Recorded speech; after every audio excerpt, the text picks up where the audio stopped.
कैसे बच्चों? तो प्रोबेबिलिटी की थ्योरी जो थी हमने ख़त्म कर ली थी। मुख्य रूप से मैंने कहा था आप लोगों को कि 3 चीज़ें हैं। क्या क्या है? तो कॉइन है, डाइस है और कार्ड्स हैं। तो थ्योरी हमारा ख़त्म हो चुका है, अब हम प्रॉब्लम बनाएंगे। तो क्लास 8 और क्लास 9 के बच्चे, क्योंकि मैं अभी जो प्रॉब्लम सॉल्व करूँगा वो क्लास 10th के लिए होगा, RS अग्रवाल से मैं आपको करवा दूँगा। और जो क्लास 9th और 8th के बच्चे हैं वो भी इस प्रॉब्लम को देखें। तो अगर वो इस प्रॉब्लम को समझ लेंगे, और मैं इतनी सरल भाषा में आपको समझाऊंगा कि एकदम इजी वे में आप समझ लेंगे, तो क्लास 8 वाले भी इसको करें, क्लास 9th वाले भी करें, आपकी प्रॉब्लम खुद ब खुद सॉल्व हो जाएगी। ठीक है? और आपके लिए 10th के लिए भी अच्छा रहेगा, क्योंकि अब 8 के लिए 9 के लिए अलग अलग से बनाना थोड़ा ज़्यादा टाइम टेकिंग है और हमारे पास समय कम है, क्योंकि एग्ज़ाम्स आ रहे हैं ना। तो इसलिए मैं 10th वाले को ज़्यादा इसलिए वेटेज दे रहा हूँ। 10th वाले की मैं इसलिए बना रहा हूँ क्योंकि उनका फाइनल मार्क्स आएगा तो वही उनके कैरियर का होगा, इसलिए मैंने 10th को सिलेक्ट किया है। तो आप सबके पास RS अग्रवाल की ये बुक जो भी यूज़ कर रहे हैं RS अग्रवाल की, मैं इस बुक से आप लोगों को प्रॉब्लम अब बता रहा हूँ। तो हमारे पास एक्सरसाइज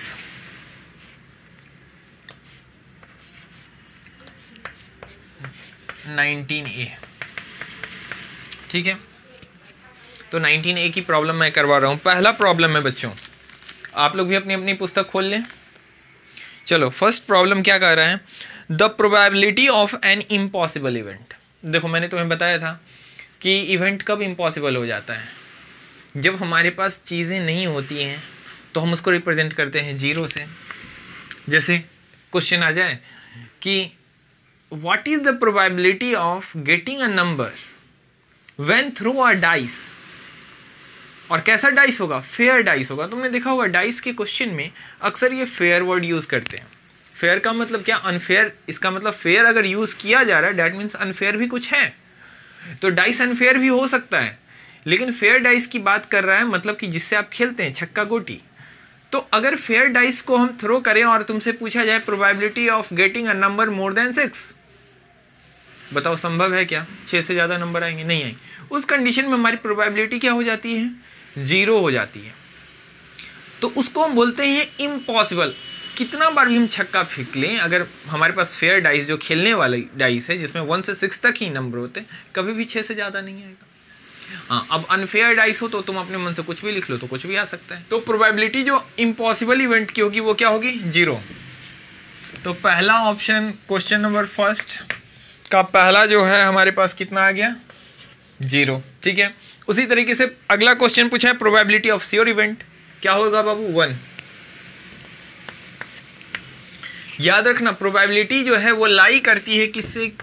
0 और 1 के बीच। तो इसको ऐसे रिप्रेजेंट करते हैं 0 से बड़ी 1 से छोटी, लेकिन ये बराबर भी हो सकती है। जब 0 हो जाता है तो उसी को हम बोलते हैं इम्पॉसिबल इवेंट, और जब प्रोबेबिलिटी 1 हो जाती है तो श्योर इवेंट। बाद बाकी जितनी भी प्रोबेबिलिटी होती है वो कहाँ लाई करती है? 1 और 0 के बीच में। डैट मीन्स की पॉइंट में होगी, फ्रैक्शन में होगी, लेकिन प्रोबेबिलिटी कभी भी निगेटिव नहीं होगी। अगर आपसे पूछा जाए क्वेश्चन में कि ये क्या प्रोबेबिलिटी होगी, पहले तो एक 2 है और दूसरा माइनस है, तो होगी नहीं।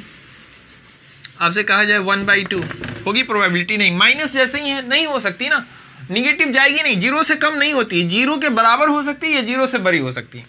आपसे पूछ लिया जाए 5/2 प्रोबेबिलिटी होगी? चेक करो कितना आएगा। 1 से ज़्यादा बड़ा हो ही नहीं सकता है। प्रोबेबिलिटी किसी भी चीज़ की 1 से छोटी होगी या 1 के बराबर होगी। ये 2.5, तो कहीं कहीं आपको फ्रैक्शन दिया रह सकता है और पूछेगा क्या ये प्रोबेबिलिटी होगी, तो आपको समझ लेना है कि प्रोबेबिलिटी हमेशा 0 से 1 के बीच लाई करेगी। 0 भी हो सकती है, तब उस कंडीशन में क्या होगा? Impossible event. 1 होगी तो श्योर इवेंट, और उनके बीच हो। लेकिन 1 से ज़्यादा प्लस में जाएंगे तो संभव नहीं है। बताया है कि 1 से ज़्यादा क्यों नहीं हो सकता? 1 से ज़्यादा इसलिए नहीं हो सकता क्योंकि नंबर ऑफ फेवरेबल आउटकम्स और बटे नंबर ऑफ टोटल आउटकम्स, कभी भी टोटल जो हमारे पास संभावना है उससे ज़्यादा कभी भी नंबर ऑफ फेवरेबल आउटकम्स नहीं आ सकते, इसीलिए ऐसा होता है ये 1 से। मैंने इस पर डिटेल्स बताया है, आप हमारी पिछली वीडियो को देखो जाके। तो समझ गए? दूसरा का आंसर क्या? प्रोबेबिलिटी ऑफ श्योर इवेंट क्या हो जाएगा? 1। तीसरा देखो बाबू,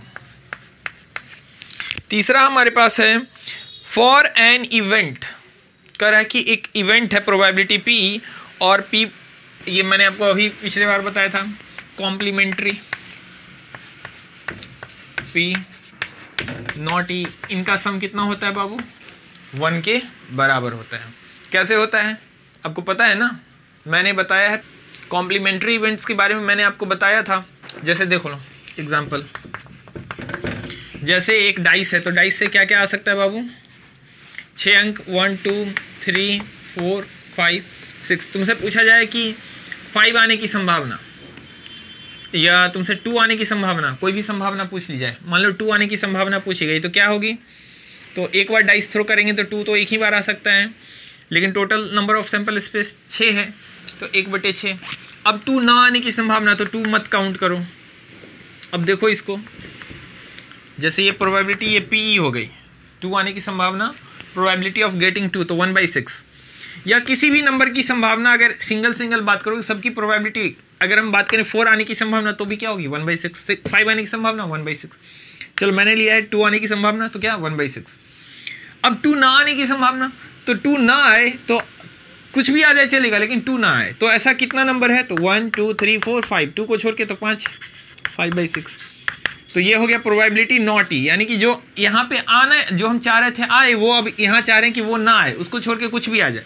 तो अगर हम 2 की बात करें, प्रोबेबिलिटी ऑफ गेटिंग 2, तो ये है 2 आने की संभावना और ये है 2 ना आने की संभावना। अब इनको ऐड करोगे तो ये नीचे आ जाए 6, ऊपर 1 + 5। समझ गए? इसलिए probability of an event plus probability of not getting an event क्या आ जाता है? रिजल्ट 1 के बराबर। तो इस फॉर्मूला पे भी हमने बात किया था, तो ये बराबर क्या होगा? 1 होगा।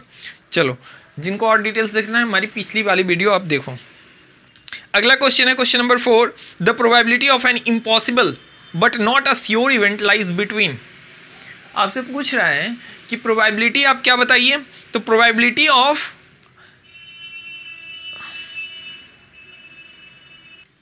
आपसे क्वेश्चन में पूछा है बाबू, क्वेश्चन फिर से ध्यान से पढ़ो। क्वेश्चन नंबर 4, क्वेश्चन नंबर 4 क्या कह रहा है?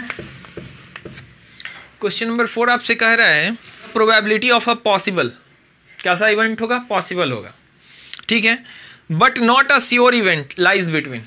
तो प्रोबेबिलिटी ऑफ पॉसिबल इवेंट, तो सबसे बड़ी बात हो गई कि 0 जो होता है वो है क्या?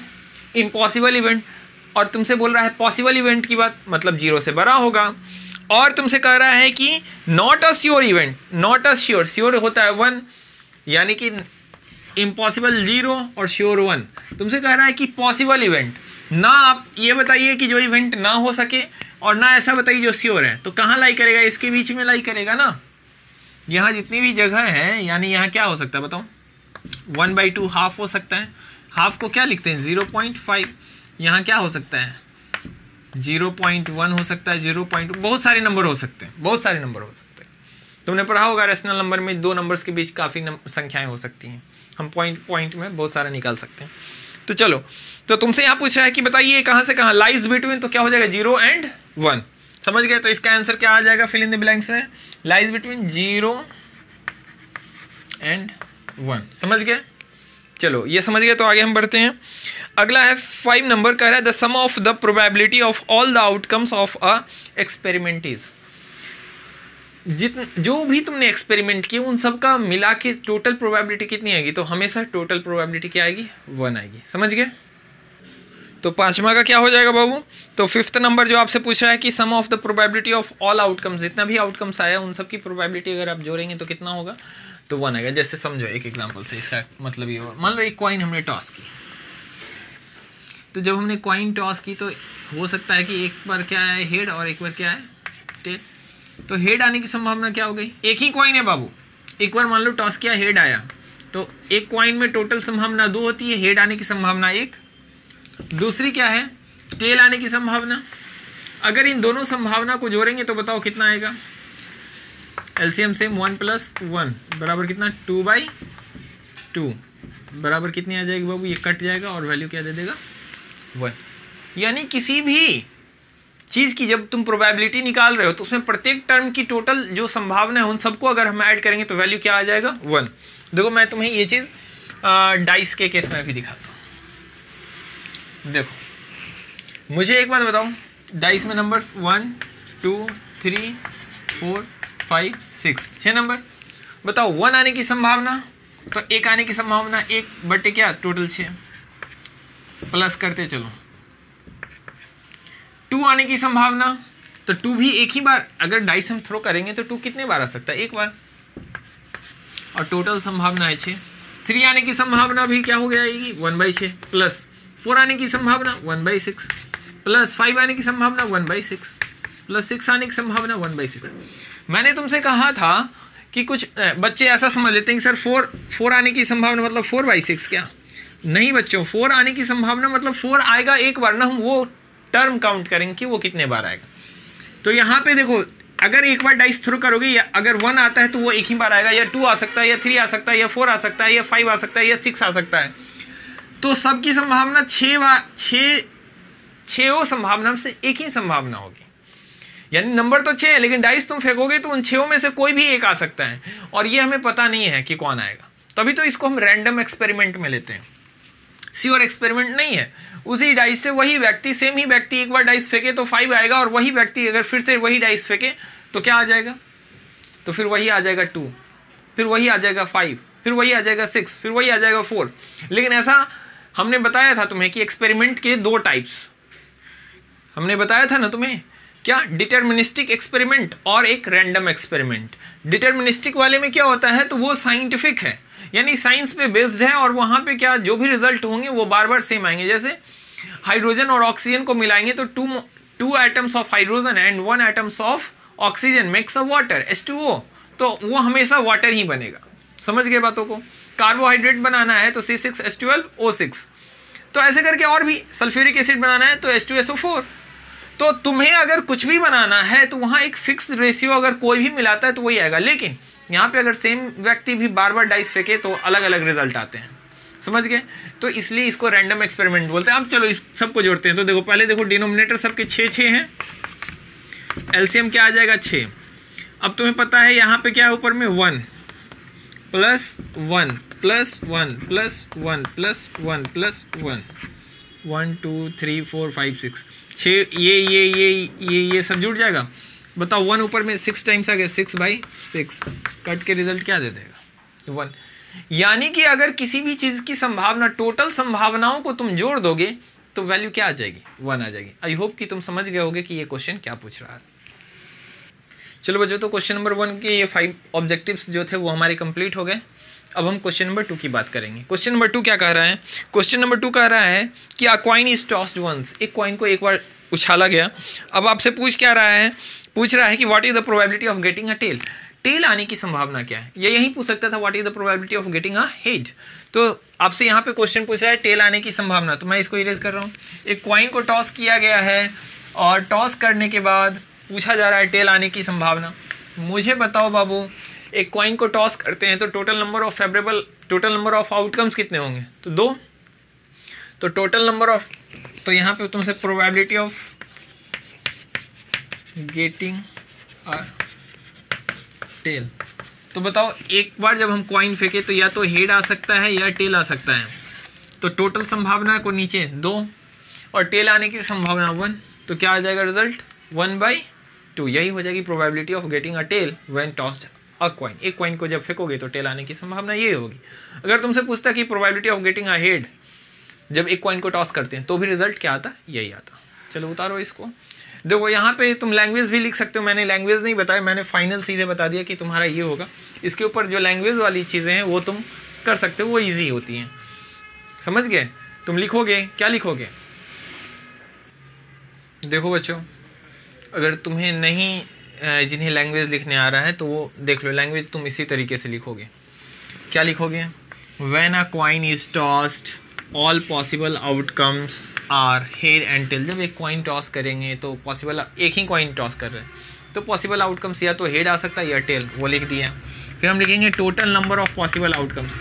ये हम यहाँ ये बता रहे हैं कि पॉसिबल जो हो सकता है वो क्या हो सकता है? हेड और टेल। लेकिन अब नंबर कितने हो गए? तो हेड और टेल मिला के 2, तो वो हम लिख दिए total number of possible outcomes 2। अब तुमसे क्वेश्चन में पूछा है कि गेटिंग अ टेल, तो वो हमारा फेवरेबल होगा। फेवरेबल मतलब जो हम चाहते हैं, तो उसके लिए लिखेंगे द फेवरेबल आउटकम्स इज। तो यहाँ पे हेड और टेल दोनों आ सकता है, लेकिन हमें चाहिए क्या? टेल। तो हमने लिखा दिया कि फेवरेबल आउटकम हमारा क्या है? टेल है। अब नंबर ऑफ फेवरेबल आउटकम्स, तो ऐसा इसकी संख्या क्या है? हमारे पास जो आना चाहिए वो एक ही नंबर में ना, तो 1। अब यहाँ probability of getting a tail की जगह पे ये तुम सिंपल सा ऐसे टी भी लिख सकते हो, और यहाँ पे लिखोगे क्या, number of favourable outcome by total number of outcome. समझ गए? अब यहाँ पे फेवरेबल आउटकम का तुम्हारे पास आ गया है number 1, total number of possible outcomes कितना है बाबू, 2। तो ऐसे बनाओगे। लेकिन अब बताओ, मैं इस तरीके से बताऊंगा तब तो बहुत लंबी लंबी वीडियो बन जाएगी। तो तुम ये वाली चीज़ कवर करो, ये वाली चीज़ तुम कर सकते हो। अगर जहाँ दिक्कत होगी तो मैं बता दूंगा, ये सिंपल चीज़ें हैं, ये तुम कर सकते हो। ठीक है, मैं बस तुम्हें बताऊंगा फाइनली जो मैथमेटिकल चीज़ें हैं, ये लंबी लंबी लैंग्वेज तुम खुद से कर सकते हो। अगर तुम्हें दिक्कत होती है फिर भी तो तुम मुझे कमेंट करो, तो मैं तुम्हें बताता हूँ। ठीक है।